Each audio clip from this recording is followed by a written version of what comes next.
अस्सलाम वालेकुम। How are you all.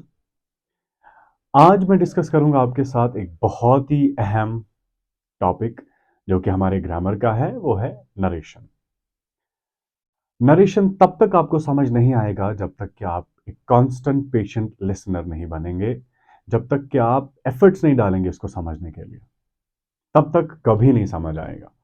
And this narration is very complex in terms of remembering it. There are multiple rules in it. This is the game of changing direct into indirect. This is what we have to do.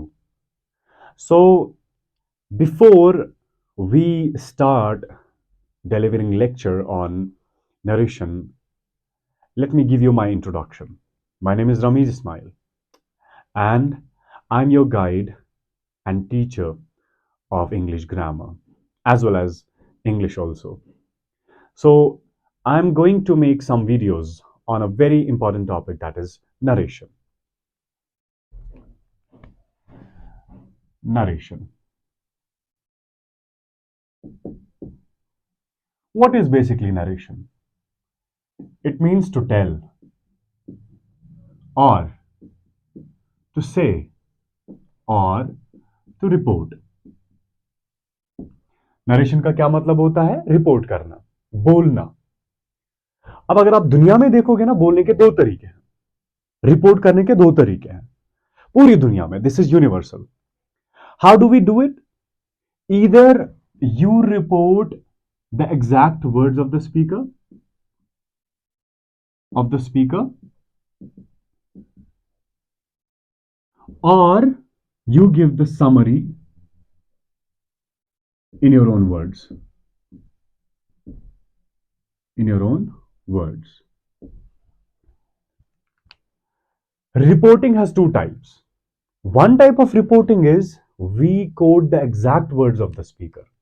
बोलने के दो तरीके हैं दुनिया में।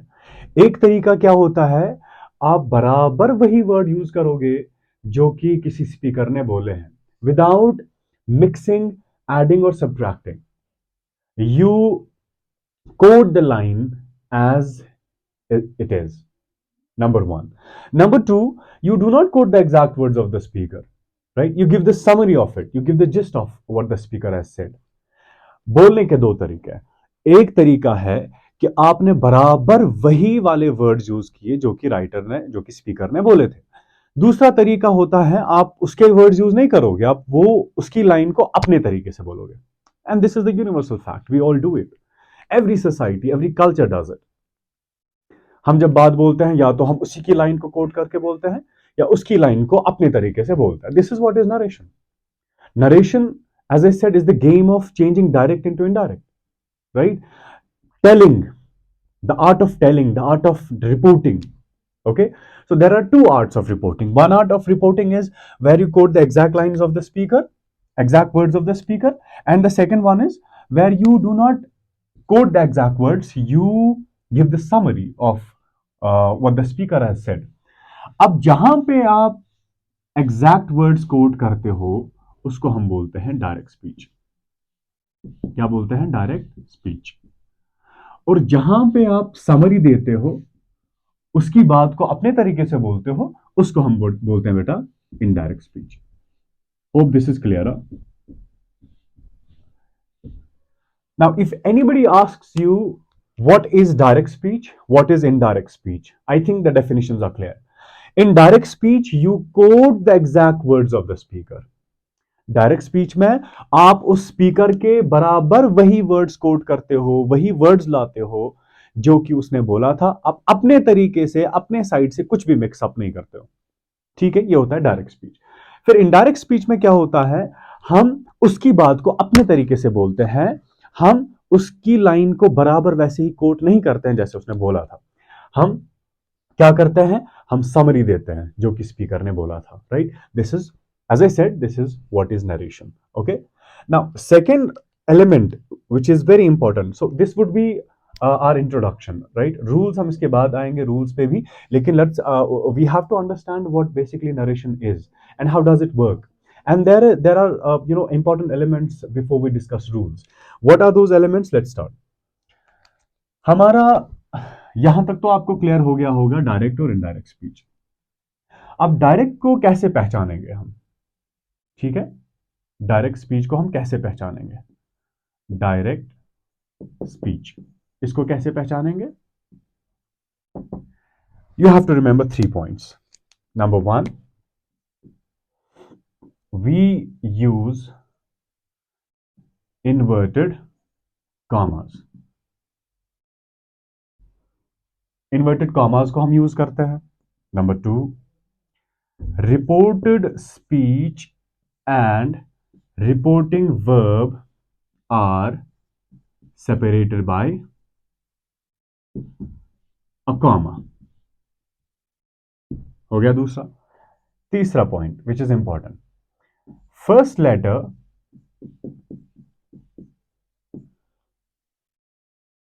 inside inverted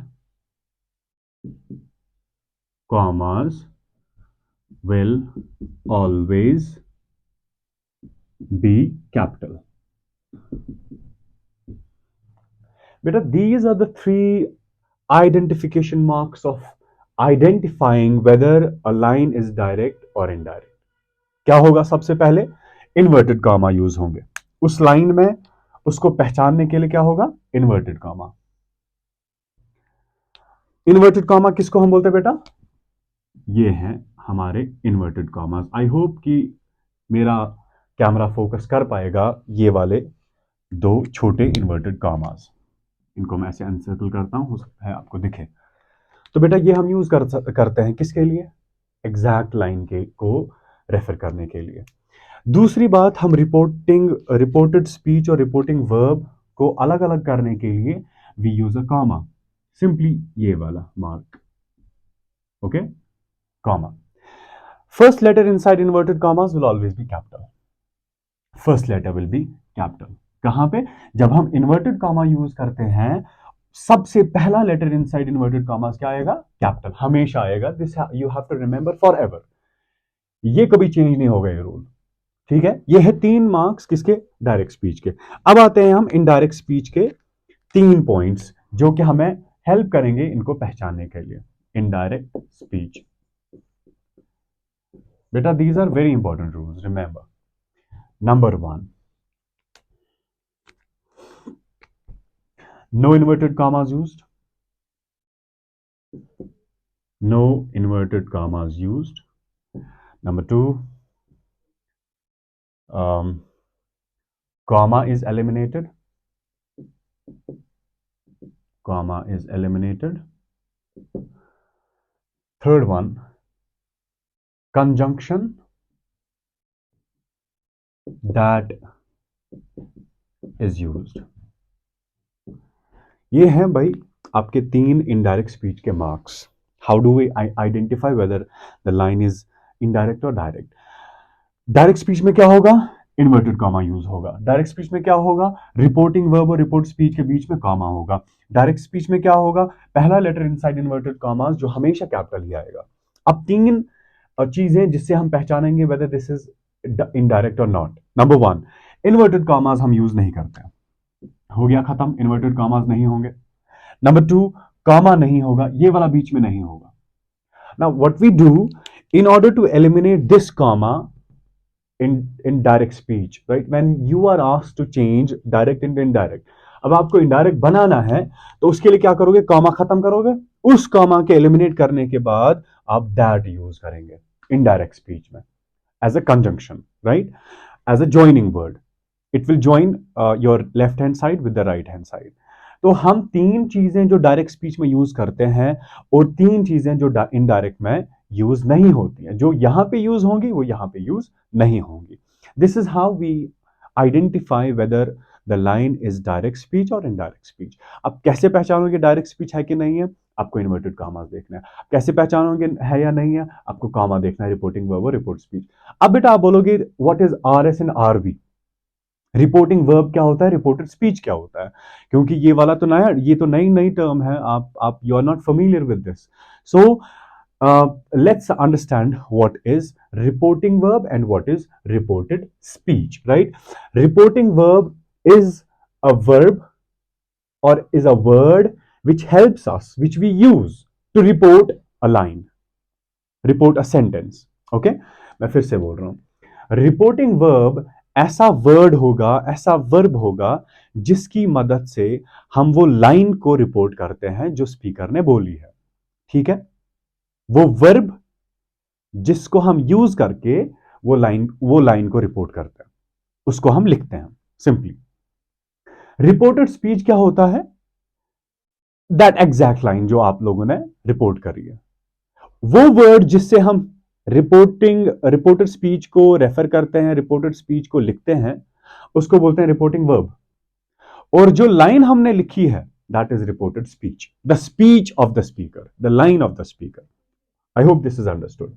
तो हमारे direct और इनडायरेक्ट स्पीच में या डायरेक्ट इनडायरेक्ट में या नरेशन में सेंटेंस स्ट्रक्चर तो बराबर सेम ही होता है, राइट? तो चलिए हम देखते हैं दोनों की एक एक एग्जांपल्स। हम लिखते हैं I said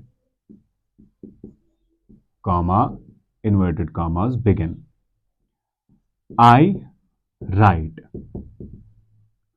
full stop and inverted commas close. My dear students, remember this always. हम क्या करते हैं? I said, ओ फिर मैंने कॉमा डाला, फिर मैंने इन्वर्टेड कॉमास को स्टार्ट किया, फिर मैंने लिखा सेंटेंस आई राइट। ओके, अब यहां पे जो मसला है ना डॉट का, मैंने यहां पे फुल स्टॉप डाला, फिर उसके बाद मैंने इन्वर्टेड कॉमास को क्लोज किया। You will remember this universal rule, पहले हम फुल स्टॉप डालते हैं, फिर उसके बाद इन्वर्टेड कॉमास क्लोज करेंगे। मतलब यह है कि हमारा सेंटेंस तभी कंप्लीट होगा जब हम उसको फुल स्टॉप डालेंगे लास्ट में, if it's a declarative sentence, right? If it's an interrogative sentence, फिर क्वेश्चन मार्क करेंगे, फिर उसके बाद इन्वर्टेड कॉमास डालेंगे, राइट?